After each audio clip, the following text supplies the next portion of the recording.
So let me resume where I had stopped. So I was in the midst of proving that if f is differentiable at a point P, then all directional derivatives exist, and we have some nice formulas relating directional derivatives to the linear transformation f prime P. And in fact, the proof is rather simple.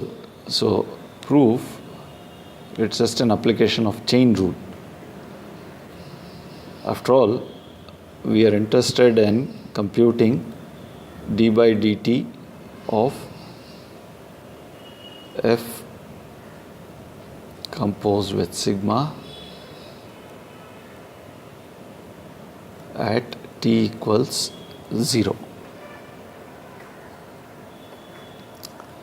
which is the same thing as f composed with sigma prime 0. And now I'll apply my multivariable chain rule. This is f prime. I can do this because I know f is differentiable. This is the only point. So here, till the second equation, I don't need to know all the expressions can make sense without f. These two expressions, this and this, make sense even without f being differentiable in the sense that we had. After all, these two expressions just involve restricting f to the curve sigma. You don't really care about what happens to f in the neighborhood of P, only along the curve. While when I move from here to here, the second to third equation, third line,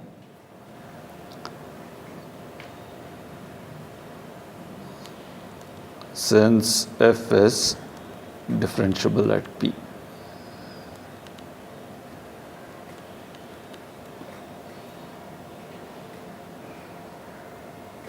equal to sigma 0.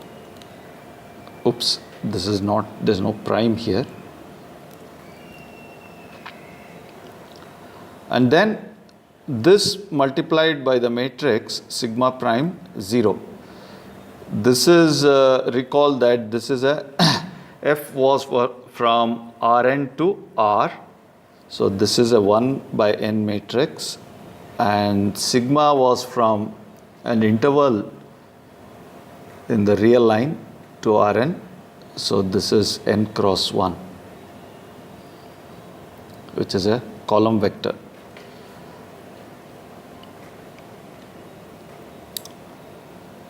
And in fact, we know what the entries of this are as well. So this is f prime P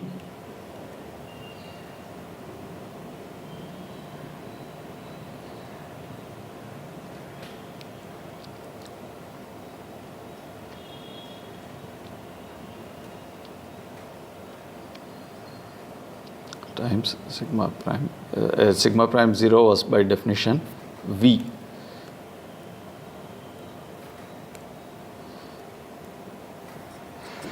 So here actually there is something that I should have mentioned, which is that see, we don't know, our assumption is that f is differentiable. This is our assumption, the only assumption, f is differentiable at P. So what I should first say is, the chain rule also tells me that the composition of differentiable functions is differentiable, and that the derivative is given by a specific formula. So I should first remark that since f is differentiable and sigma is differentiable, f composed with sigma is differentiable. Then start this chain of equations. So I'll mention it here. Since f is differentiable, I'll just write diff at P, and sigma is differentiable at t equals 0. F composed with sigma is differentiable at t equals 0. and then I can proceed like this. Okay, so I get this. This immediately proves, yeah, well, so how does this, so what I get is, I get that this, I started with this d by dt of f composed with sigma, and I ended up with f prime p acting on v. By the way, this f prime p multiplied by v can be interpreted in two ways. One is in the chain rule interpretation, this is a linear transformation and so is v. So you are composing two linear transformations, you will get one more linear transformation, a matrix. But this is a n cross 1, v is an n cross 1 matrix. So I can regard it as an element of Rn rather than as a linear transformation. And then this becomes the linear transformation f prime p acting on v rather than matrix. I mean, ultimately the answer is going to be the same, whatever it is. It will just be a single, it will be just a number. But it's just the way you look at it. In the chain rule, this is multiplication of two matrices. But since V is a n cross 1 column, n cross 1 matrix, I can think of it as an element of Rn, and then that becomes this linear transformation acting on this vector. Now, what does this have to do with the directional derivative? Well, the point is that this thing here, this f prime p acting on v, makes no reference to sigma at all. All that we need to know to calculate this is the derivative as a linear transformation and the vector v. So whatever sigma I take, I should get the same answer. So in particular,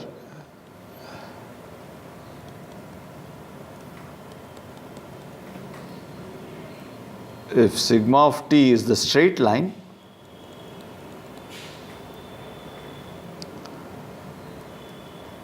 we get d by dt of f composed with sigma at t equals 0 f prime p v.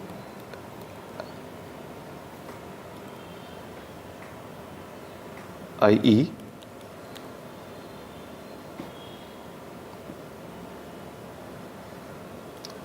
the directional derivative of f at along v is given by f prime p on v. So we have this.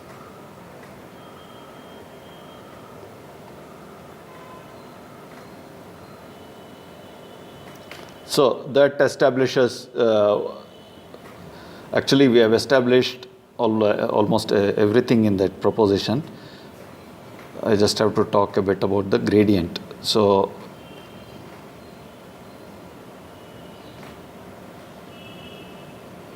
we have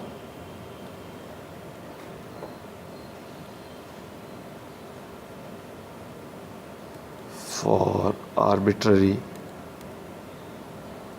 sigma with sigma 0 equal to p, sigma prime 0 equal to v, d by dt of f composed with sigma at t equal to 0 equal to the same as the directional derivative, same as the linear transformation acting on v.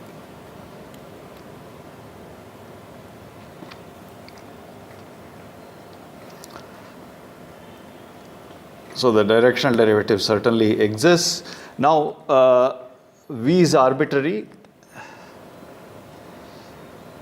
taking v equals some element of the standard basis we see that all partial derivatives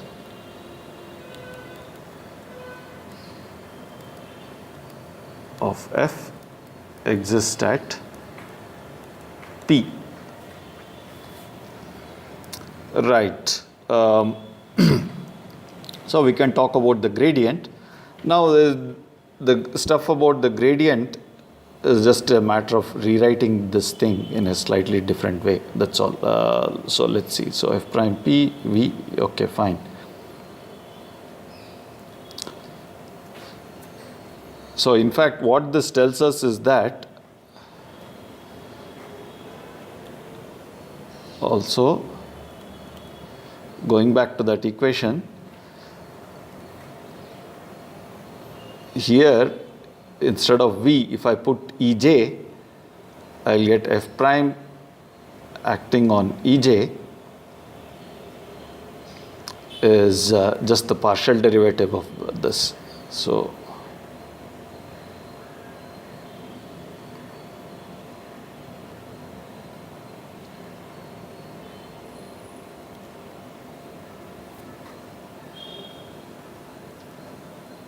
f prime p acting on Ej is just the partial derivative of f along the jth direction.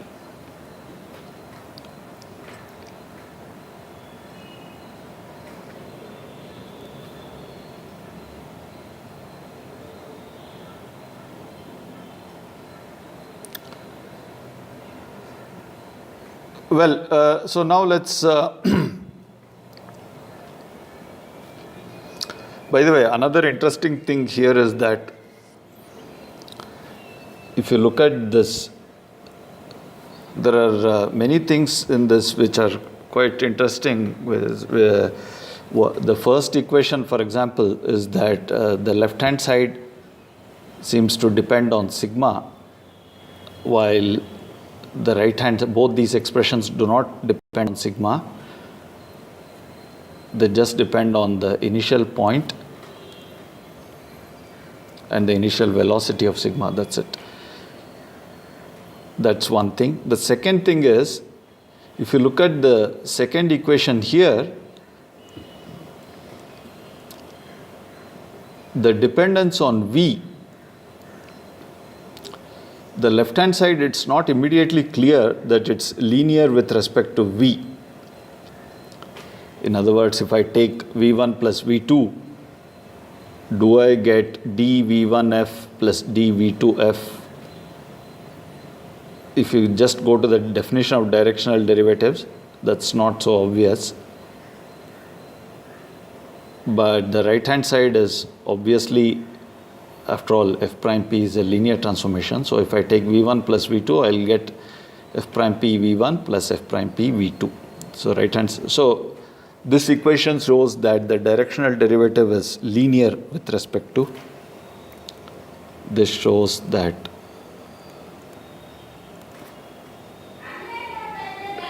dfp is linear with respect to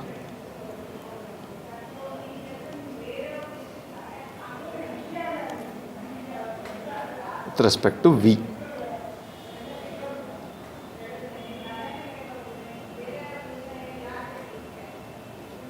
In fact, let's use that here. dvf at p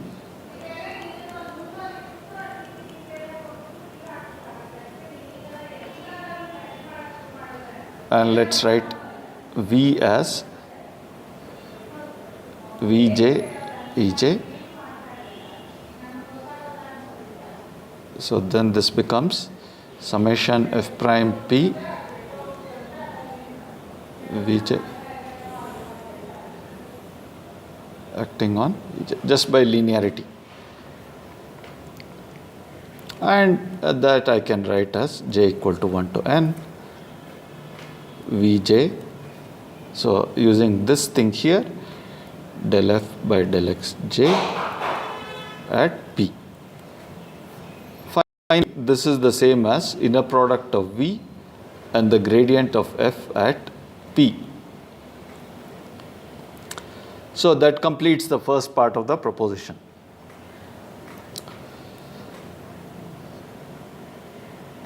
Now the second part, I have the target is Rm and I want to write the matrix of F.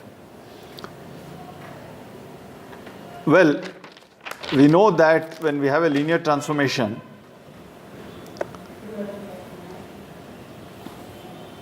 we know whenever we have a linear transformation, we know how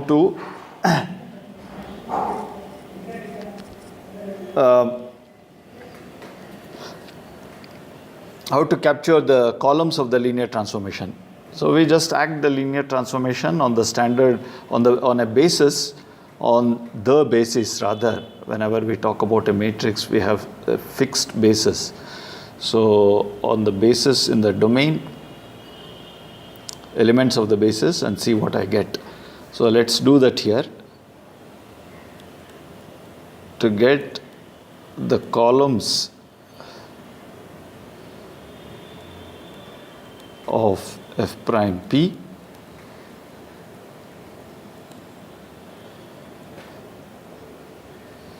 we need to know F prime P acting on Ej. So J equals 1 to n.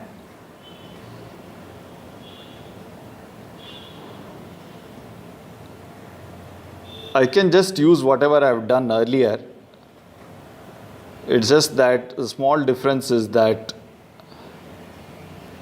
earlier I had assumed that the target is R. Here I am assuming it's Rm. So let me do it in a slightly different way, as in Rudin. So what I'll do is I'll write it. I'll go back to this defining equation of the derivative and write it as f of, we have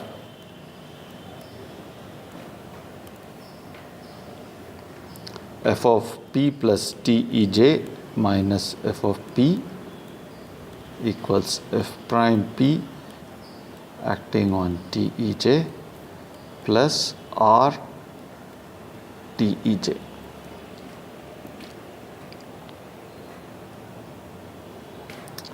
Where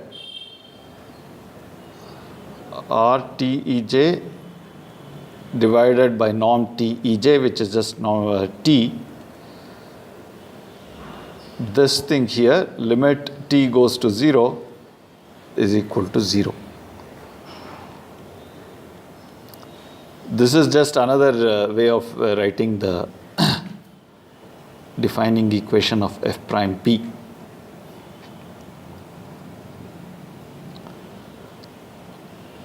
So once I do this, now I'll use linearity of f prime p. I can pull this t here outside, then I divide by t throughout, dividing by t and using the linearity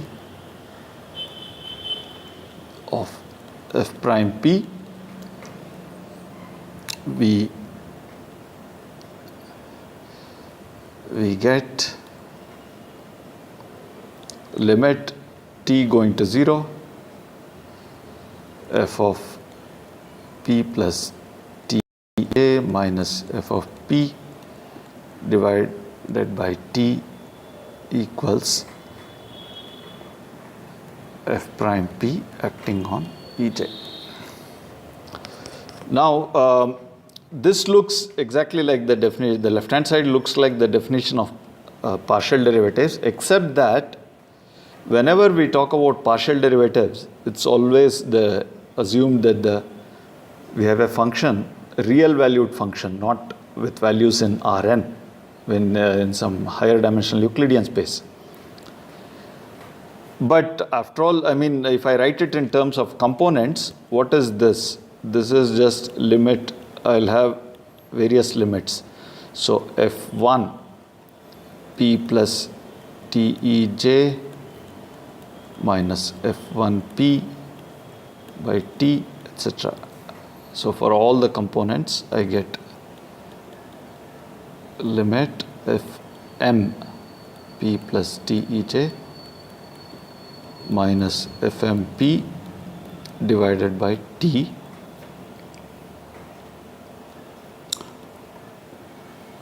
Now the components are of course real valued functions.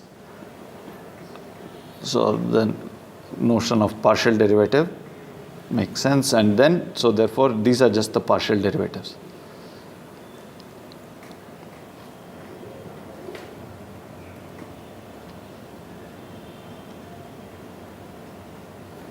So this is just del f1 by del xj at p del fm by del xj at p.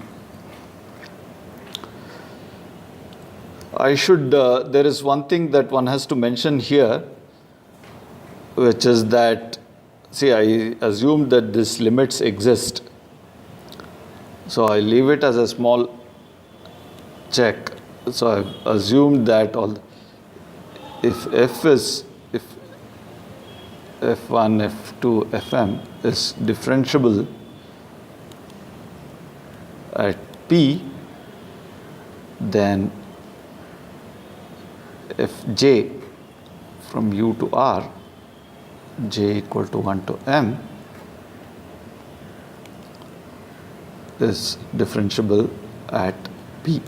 So I've assumed this fact that if a function is differentiable,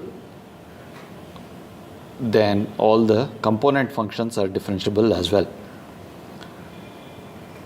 So I'll leave it to you to check this. This is actually one easy way of seeing this is just to use chain rule. I mean, after all, yeah, okay. So you can check this one way or another.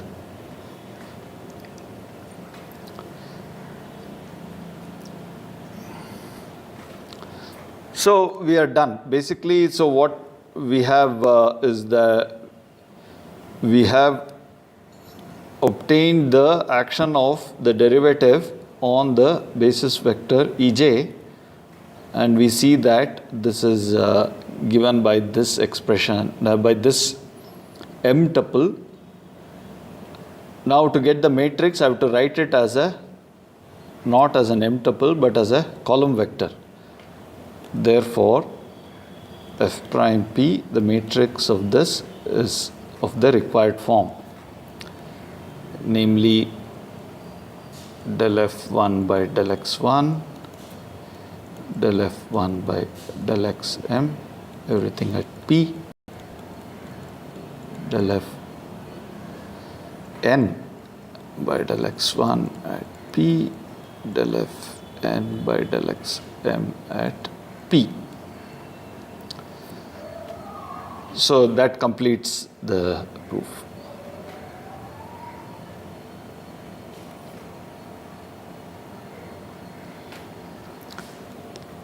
So various things have been discussed in this lecture, in these two lectures, which will be used repeatedly without mentioning. So, namely, in the last part, for example, we said that if a function to Rm is differentiable, if and only if I didn't say if and only if, but it's true. Here I should also say, and the converse is also true. Namely that if all the component functions are differentiable, then f is differentiable.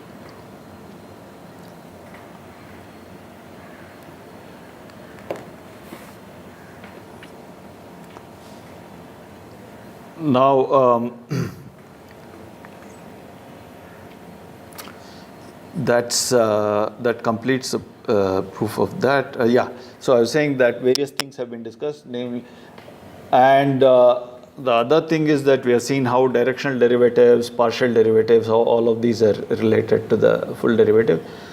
But one must not make the mistake of assuming that everything obvious happens. So here's something to be careful about. Note, even if all directional derivatives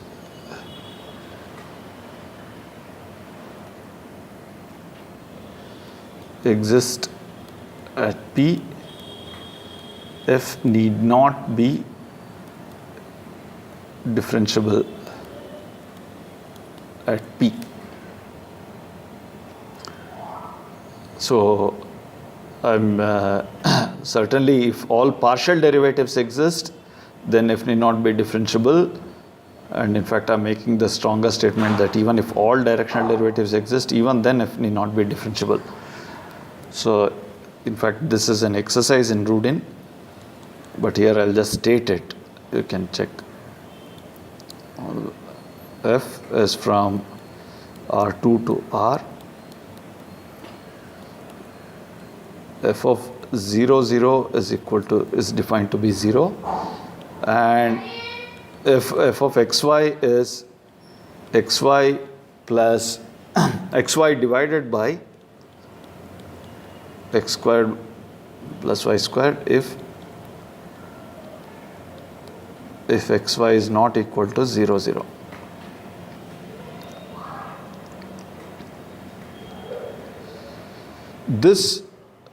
The problematic point, of course, is the origin 0, 0. At the origin, it turns out that all directional derivatives of this exist, but f is not differentiable at f is not even continuous at the origin.